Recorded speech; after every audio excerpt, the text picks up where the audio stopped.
বিয়ের ক্ষেত্রে আপনার অনুভূতি আছে বা আগ্রহ আছে কিন্তু অন্য পক্ষ এখনও নিশ্চিত না। এই অবস্থায় বিয়ের সিদ্ধান্ত কিভাবে নিবেন?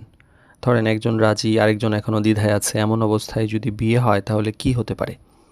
আসলে একতরফা অনুভূতি দিয়ে সবসময় সফল বিয়ে গড়ে ওঠে না। অনেক সময় দেখা যায় ২ পরিবার রাজি কিন্তু পাত্র বা পাত্রী কোনো একজনের একটা অমত থাকতে পারে, রাগে হতে পারে, বিভিন্ন সিচুয়েশন হতে পারে। তো এই ব্যাপারগুলো ক্লিয়ার করে রাখা উচিত।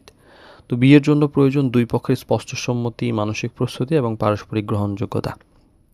যদি একজন আন্তরিক হন কিন্তু অন্যজন দ্বিধায় থাকেন বা আগ্রহ না থাকে তাহলে তাড়াহুড়া করে সিদ্ধান্ত নেওয়ার বদলে বিষয়টা বুঝে আগানোই হলো বুদ্ধিমানের কাজ।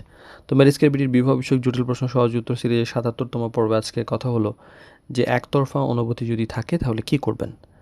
তো বিয়ে আসলে কখনো একতরফা সিদ্ধান্ত থেকে হতে পারে না। একজনের ইচ্ছা থাকলেই যে যথেষ্ট এরকম হয় না। একটা সুখী দাম্পত্যের জন্য ২ জনের স্বতঃস্ফূর্ত অংশগ্রহণ, সম্মতি থাকা জরুরি। তো না বলা অধিকারকে সম্মান করার ব্যাপার আছে। তো দেখেন, বিয়ের ক্ষেত্রে সিদ্ধান্ত একটা বড় সিদ্ধান্ত। তাই কাউকে মানসিক বা পারিবারিকভাবে চাপে রাজি করানো ভবিষ্যতে সমস্যা তৈরি হতে পারে। তো সেক্ষেত্রে পাত্র-পাত্রীর সম্মতি নেওয়াটা গুরুত্বপূর্ণ একটা ব্যাপার।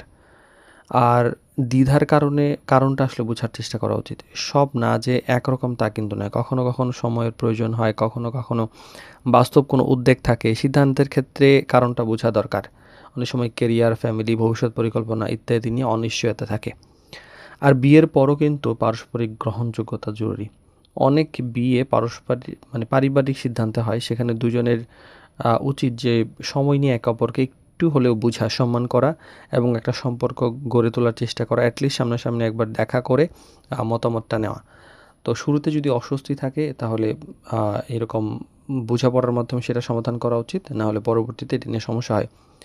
আর সিদ্ধান্ত নিন বাস্তবতা দেখে। শুধু যে নিজের অনুভূতি এরকম নয়, অন্য পক্ষের মতামত, পরিবার, মূল্যবোধ, ভবিষ্যৎ এগুলোই লক্ষ্য। সবকিছু বিবেচনা করেও কিন্তু বিয়ে সিদ্ধান্ত নেওয়া উচিত। যেমন অনুভূতি পাশাপাশি চরিত্র, দায়িত্ববোধ এবং পারস্পরিক পরিবেশও যাচাই করা জরুরি।